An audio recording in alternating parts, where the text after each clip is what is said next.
מבחינתי אין לי בעיה בכלל לעשות איזה שיעור שלם.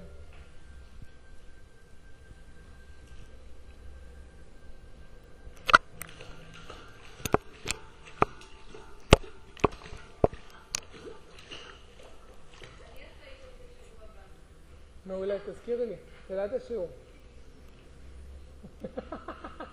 האמת היא שאת נראית הטייפ, שזה יהיה בדיוק בשבילך, אבל בינתיים אכזבת.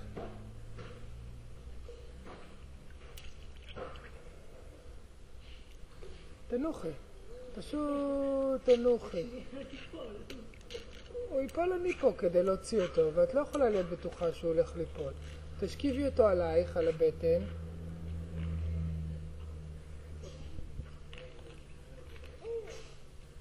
יופי. שזה בעצם משמש לו גבולות, הנודל. ותעזבי אותו, תני לו להיות חופשי, בואו נראה מה הוא עושה. אני פה, אני לגמרי בערנות לגבי מה שקורה.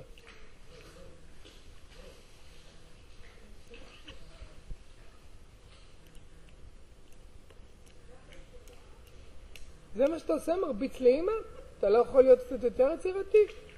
או, פאץ' פאץ' פאץ' במים, יפה. יופי. זה נוח?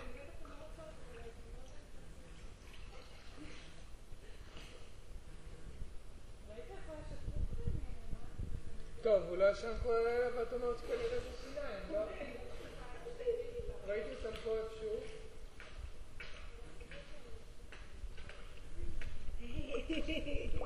מצאתם משהו מצחיק?